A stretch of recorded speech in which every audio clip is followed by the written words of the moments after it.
There's always a man at the end of my bed. He stares at me. It scares me. Ever since I was young, I believed monsters were real, but they're not. Hallucinations are. My entire life I've been struggling with them. Monsters and creatures that aren't really there for anyone else but me. Taunting me, mocking me, threatening me. It's not always some monster. Sometimes it's people. A wandering stranger.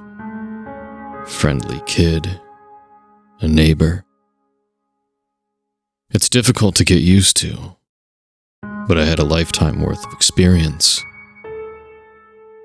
Something strange has been happening since last year, however.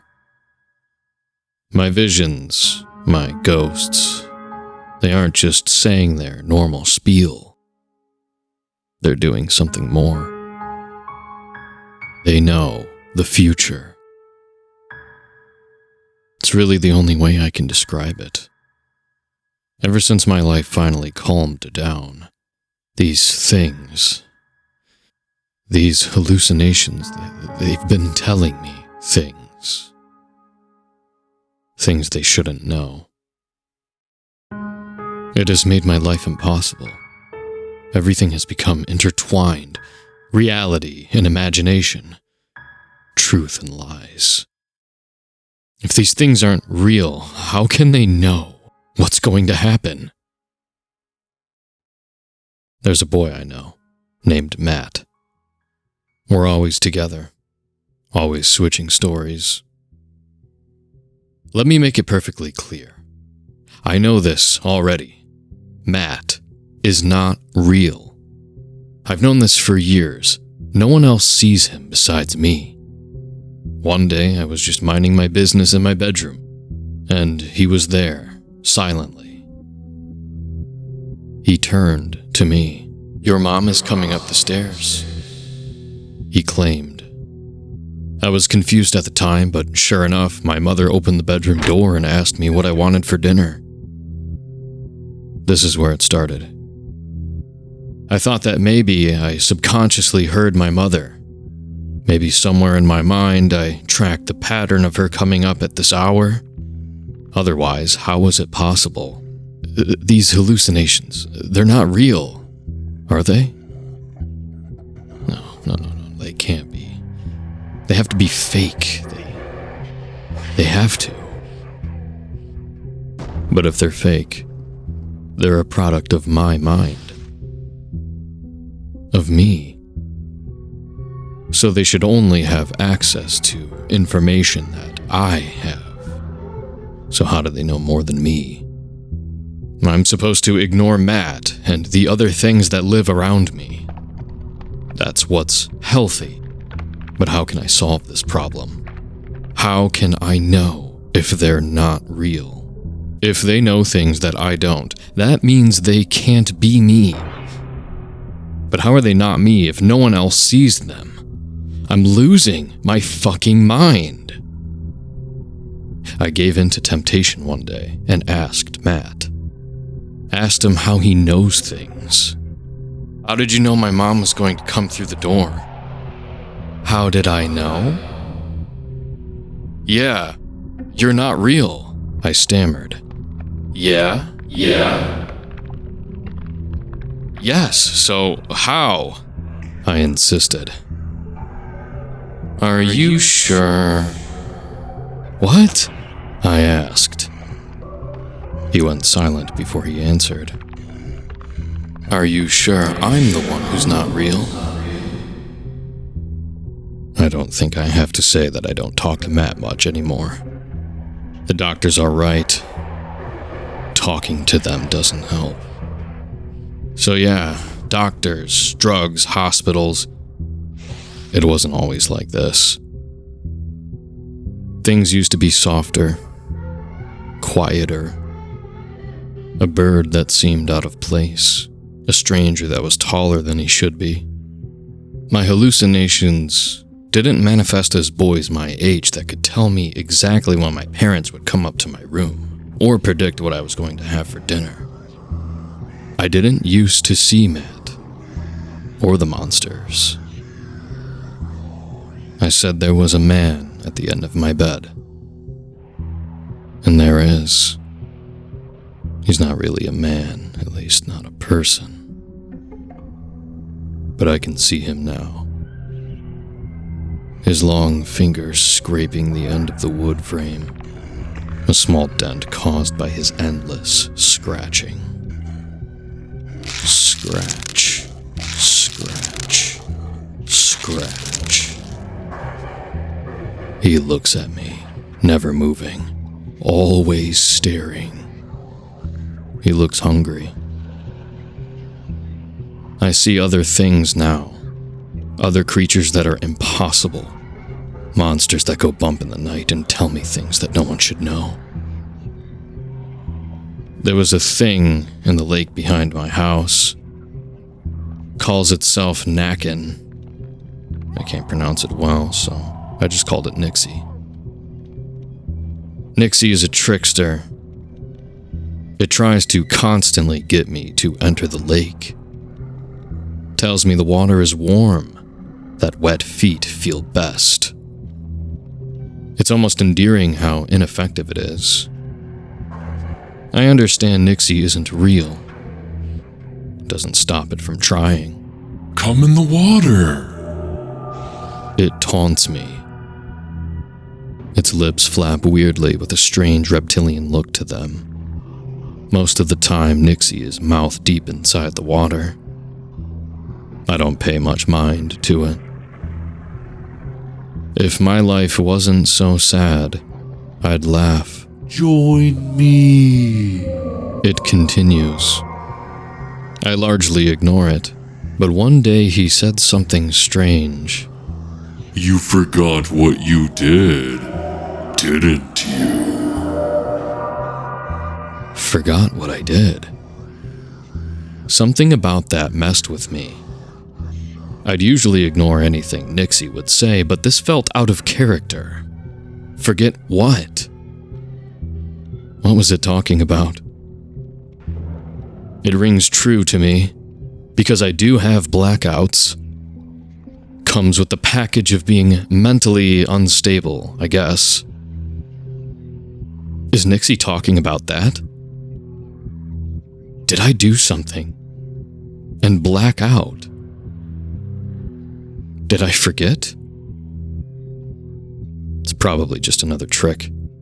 Nixie is a part of my mind, so it knows this.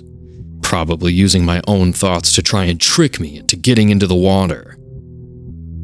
But if Nixie is just a hallucination, what does it know about what I did? Shouldn't I know too? Does this mean it's Real? I stop myself from having these thoughts. I seek refuge, a comfortable place where I can be alone with myself. It's getting rarer these days. I said things used to be softer, quieter. I sort of lied. There wasn't so much mental abuse in my past as much as physical abuse. My parents. They softened up over the years. A rare blessing, honestly. When I was younger, my father drank. A lot. And my mother cursed her life and didn't seem to care much about my existence. They went through an upwards shift as my mental health went down a downward spiral. They might not be the best people, but they try. I guess seeing their only son beg for help against the monsters made them shift their perspective. They became more caring. They're not perfect. Dad still argues, but less. He stopped drinking. AA solved that issue. My mom grew more caring and thoughtful too. She's still the same woman as before. She's always miserable on a Monday and can't stand drunks. But her meals are warmer now, and her smile is fuller. Sometimes I wonder if they put on a show for me, or if I'm really the only person who can't get better. So I keep going to school and living my life. But in the corner of my eye, I keep seeing Matt telling me things he shouldn't know. Your mom worries about you, he claims. Yeah, that's not much of a stretch. I know that already. She cries softly over what you did. Did what? Why do they keep mentioning that? They didn't used to be like that. At this point, Matt is torturous more than the quirky little hallucination that I could tolerate. I try not to be alone with him. My parents, my school friends, Mrs. Penton. I'll go to anyone to avoid listening to him. He's a constant reminder that something is shifting, something is changing, and I don't know what. I guess I should mention Mrs. Penton. She's a sweet old lady that lives down the street. I used to go there and have some of her pies. They were delicious. I would go to her, tell her about my problems, stay with her a bit. We would talk about me, talk about her, whatever it might be. She was old. She was probably someone's grandma, but they never visited. Sucks for them. More pie for me. I feel bad for her, so I keep her company. But honestly, she's the one keeping me company. Sure, I have friends at school, but we don't talk about these things. They expect a bunch of 15-year-olds to be serious about this. But Mrs. Penton is nice. She's like my estranged grandma. I talk about my parents and I talk about my hallucinations. She knows I'm mentally different, but she doesn't care. What sweet old lady would? Sometimes she isn't all there mentally, so I guess that's relatable. I remember one day when I was eating at her house, asking about her family. Why does no one visit you? I asked. My boys have their own life now. They're too busy to visit their old mom. I bit down on the pie, somewhat outraged. I wouldn't stop visiting you if I was your son. Being older is not an excuse. Oh, thank you, dear. You're as sweet as pecan pie, she replies, pinching my cheeks. It hurts in a good way, a reassuring way. I remember a few years ago when my parents would argue, and when my visions were rare and few between. I remember what a shitty kid I was. Violent, aggressive, angry. Seeing Mrs. Penton living on her own, alone and content, makes me think that maybe even I can get better. I used to be violent. Now I'm just sick. It's a more honorable problem to have. And someday, if I'm cured, if I get better, maybe I'll enjoy life with a fuller smile. The pecan pie will taste sweeter. I tell her about my day and she tells me hers.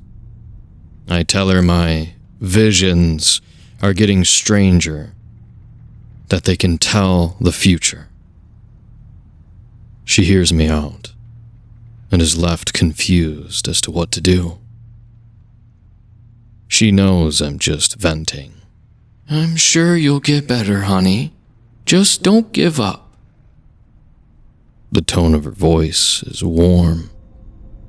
I feel like I could even blush. Thanks, Mrs. Penton, I said with my mouth full of pie. You should run along home, honey. Your mom is waiting for you. Yeah, sure, Mrs. P. I'll see you later, I reply. She gives me a hug and pulls me closer one last time. Don't worry about it, honey. You'll get better. The monsters or Matt can't hurt you. Have a safe trip home. I get embarrassed. I live so close by. What trip? It's barely walking Wait, what did she say? I pause eerily at her comment. How do you know his name is Matt? I ask. I've talked to Mrs. Penton about everything and anything. But I don't give her the names of the hallucinations.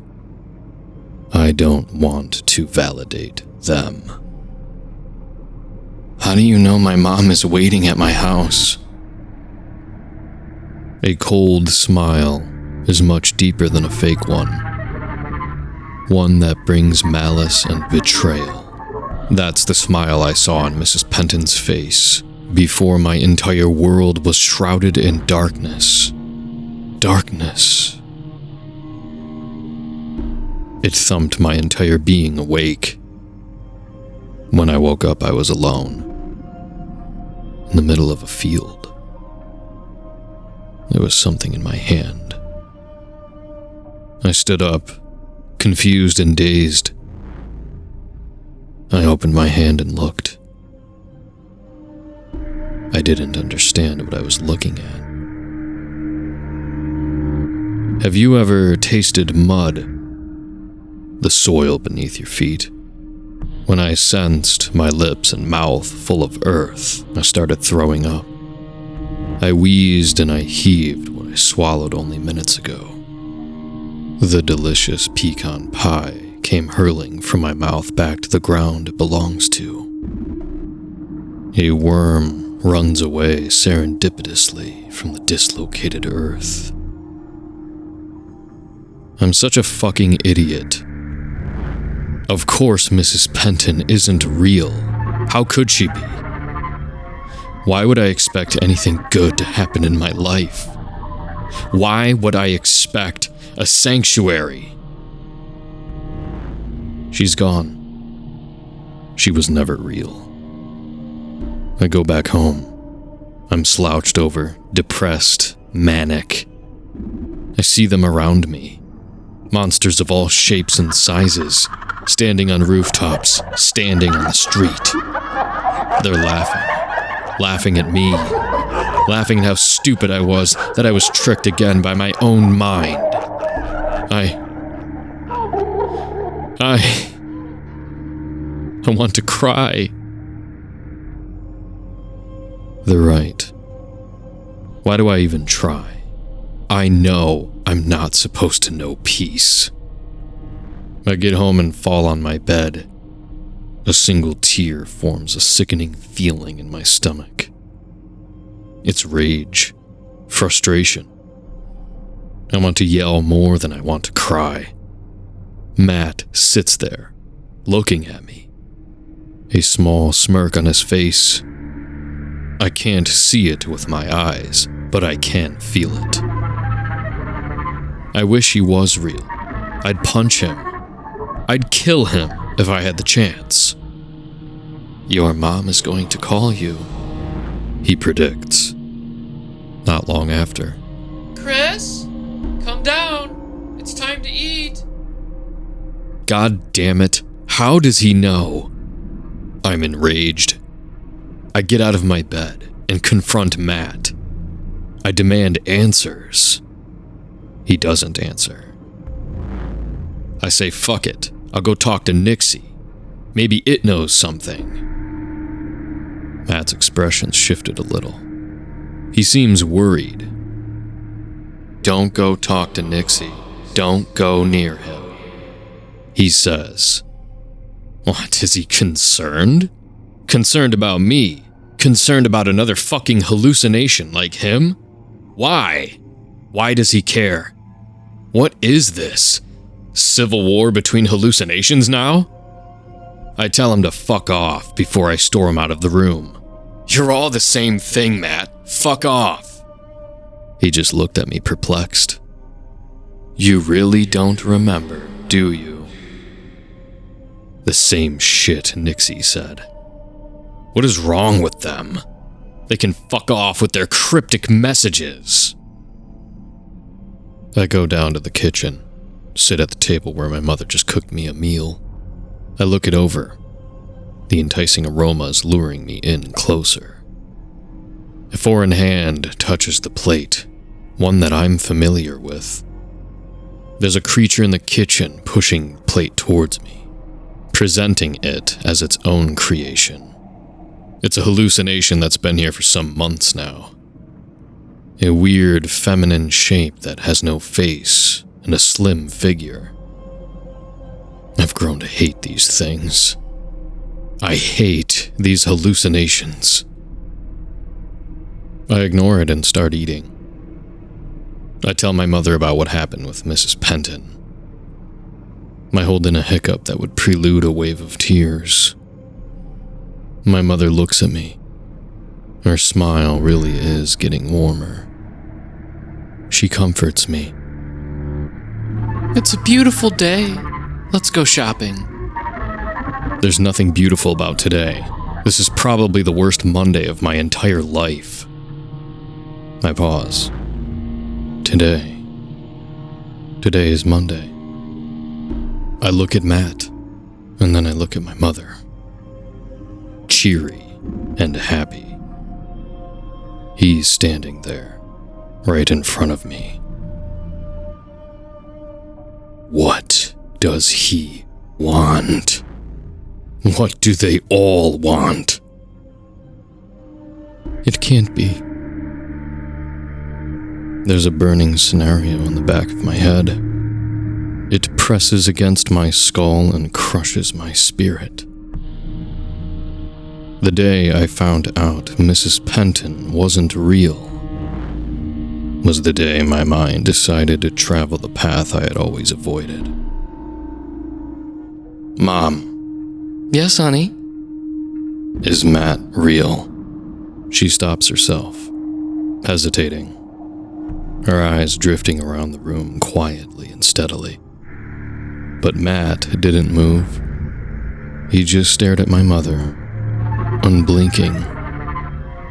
Of course not, honey. Of course not. Matt is not real. I'm sure of that. But something was still scratching the back of my head. It left a burning question, a sacrilege, something that I honestly regret saying. I remember that day well. It was a Monday. I opened my mouth and let it out. Mom, are you real? I saw my mother smile. She stood silently, her face static. A smile so wide and so impossible that I swear I saw the outlines of her mouth leave her face. Ungodly and unholy. I screamed, consumed in the fear and confusion of the moment. And then there was darkness. A darkness that enveloped me. I begin to remember. I remember the time before the monsters. I remember they showed up in my life. Before they showed up in my life. Every wandering creature, every impossible entity. I remember all the yelling, the arguments, and the hatred.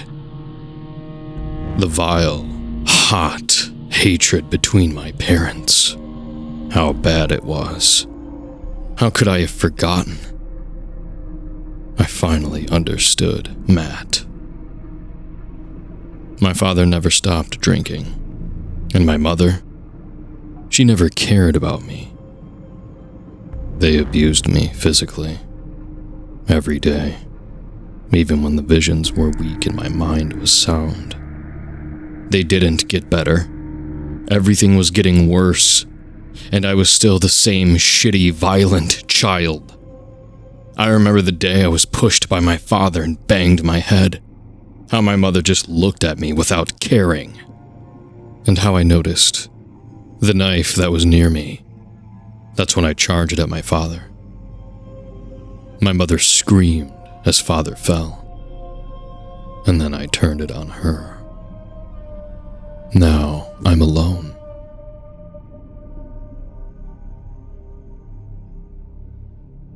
I confessed to what I did. I was arrested and put in a facility for mentally deranged children. I get it now. Matt isn't real, and neither is anyone else. I killed them all. They put me in a psych ward and told me I could record this. It's supposed to be self-help. I guess they go easier on kids that have mental issues and kill their parents.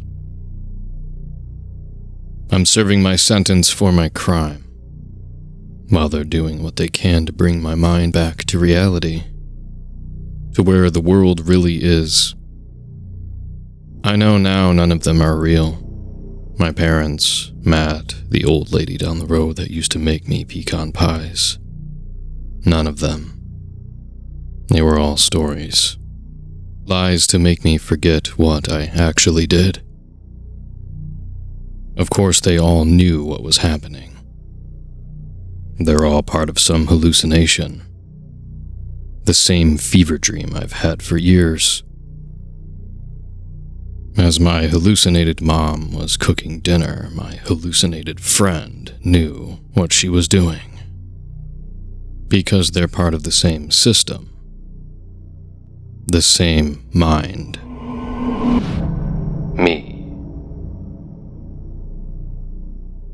The doctors are helpful. They tell me what's real and tell me what's not. And I don't see them anymore. All the people that I thought were real in my life are gone. But at least I know the truth. Fuck. Why? Ugh! Why? I did everything they told me. Why is this still happening? Fuck. I did everything they told me. I take the drugs. I do the treatments. I confessed. I accept what I did. So why is this still happening? How is it doing this? How? I don't see Matt. I don't see my parents anymore. So why? Why do I still see the man at the end of my bed?